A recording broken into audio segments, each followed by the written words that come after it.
औज़ु बिल्लाहि मिनश्शैतानिर्रजीम बिस्मिल्लाहिर्रहमानिर्रहीम। शुरू करता हूँ अल्लाह के नाम से जो निहायत मेहरबान करीम और रहीम है मेरा रब। सभी सुनने वालों की खिदमत में मेरा सलाम कबूल हो। अस्सलाम वालेकुम वरहमतुल्लाहि वबरकातुहू। मैं ज़ाकिर निज़ामी चिश्ती मोहब्बत के पैगाम के साथ फिर हाजिर हूँ मेरे दोस्तों। मोहब्बत करते रहें, मोहब्बत करते रहें, मोहब्बत को ज़िंदगी का एक बेहतरीन अमल बना लें। हर बंदे से मोहब्बत करें और गौर व फिक्र करें और गौर से हर बंदे को देखें कि यार छिपा है हर बंदे में ऐसा लगता है, यार छिपा है हर बंदे में ऐसा लगता है, गौर से देखो हर बंदे को कैसा लगता है। तो इंसानियत से मोहब्बत बहुत ज़रूरी है मेरे अजीज़ों। और आज का टॉपिक है मेरा कि इंसान का इम्तहान कहाँ तक है, उस पर गौर व फिक्र कर लें। तो इस पर कुछ मैं रोशनी डालने की कोशिश करूँगा। भाई जिसकी समझ में कोई बात मेरी आए तो वो उस पर अमल कर ले, और जिससे कोई बात मेरी नागवार गुजरे तो माफ़ी के साथ मैं पहले ही माफ़ी का तलबगार हूँ अगर किसी को मेरी बात से कोई तकलीफ़ पहुँचे। लेकिन जो हकीकी बात है, मेरा मकसद ही है कि मैं हकीकत को, जो भी अल्लाह ने मुझे जैसी भी छोटी मोटी सलाहियत दी है, वो आपके बीच रखता रहूँ। देखिए, अल्लाह की किताब कुरान हकीम और अहले बैत, ये दोनों इस तरह हैं जैसे शहादत की उंगली और ये सात की उंगली। ये इस तरह से कुरान हकीम को समझने के लिए अहले बैत से मोहब्बत रखना शर्त है। जनाब मोहम्मद मुस्तफ़ा सल्लल्लाहु अलैहि वसल्लम बिल्कुल खुली किताब कर गए उम्मत के सामने, जो हमें गुमराही से आने वाले वक्त में बचा ले। बड़ा फितनों का दौर है कि अल्लाह की किताब और दूसरे मेरे अहले बैत, ये दो भारी चीज़ सरकार दो जहां सल्लल्लाहु अलैहि वसल्लम हमें बता गए।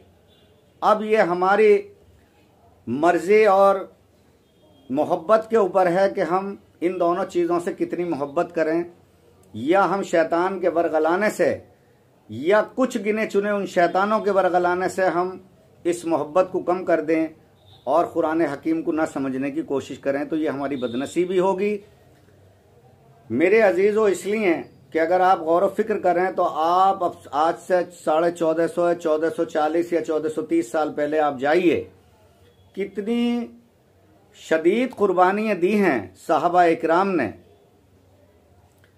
कि जिसका अब हम गुमान भी नहीं कर सकते। बस सुन लेते हैं। अपना सब कुछ लुटा दिया उन्होंने। और फितने जब से अल्लाह ने दुनिया बनाई तो लेके बाबा आदम अलैहिस्सलाम से लेके जितने भी नबी रसूल अल्लाह ने भेजे सभी के सामने रहे, और हमारे साहबा इकराम के सामने भी बड़े बड़े फितने रहे, और ये क़यामत तक फितने बरपा ऐसे ही रहेंगे।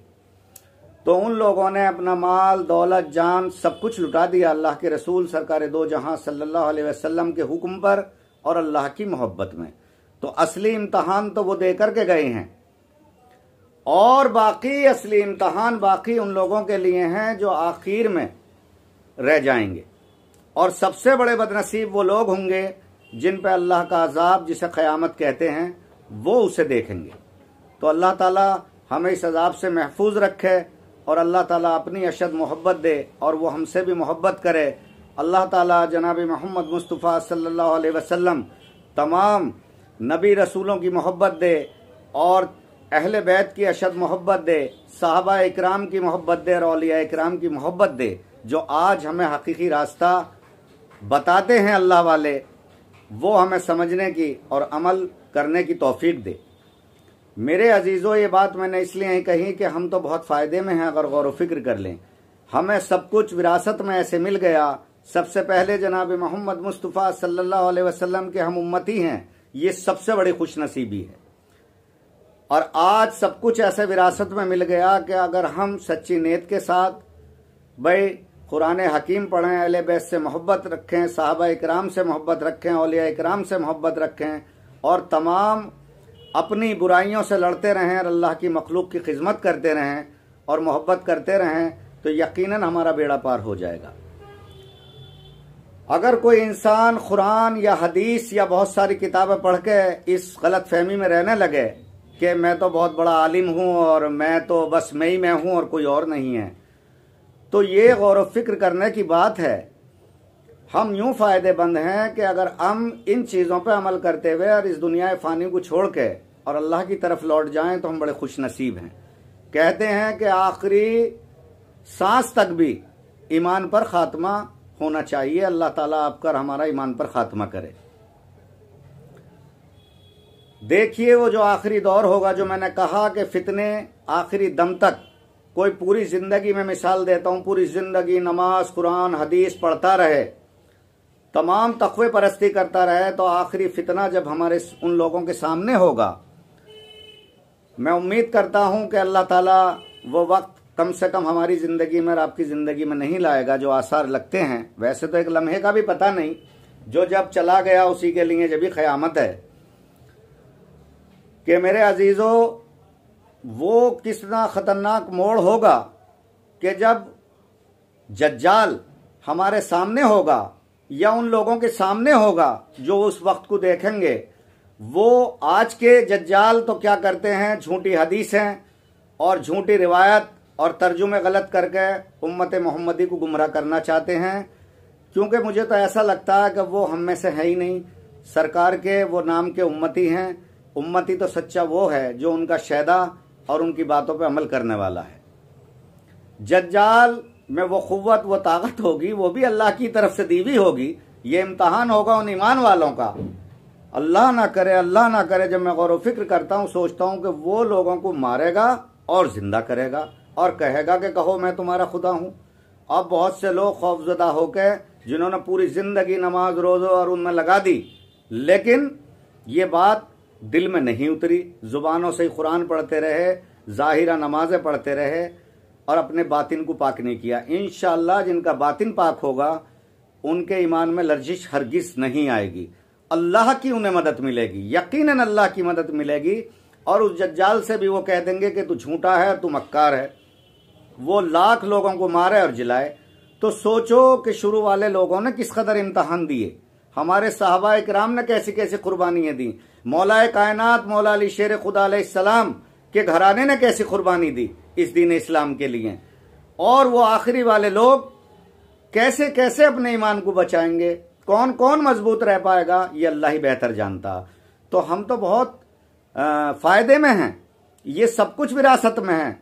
हमें बस ठीक से इस पे अमल पैरा रहने की ज़रूरत है और लोगों से मोहब्बत करने की ज़रूरत है। और मेरे अजीज़ों, कुरान हकीम को गौर व फिक्र के साथ, अहले बैत की मोहब्बत के साथ, अहले बैत की मोहब्बत ही तुम्हें समझा सकती है कि कुरान हकीम का असली मकसद क्या है। अहले बैत की मोहब्बत होना शर्त है, साहबा इकराम की मोहब्बत, औलिया इकराम की मोहब्बत।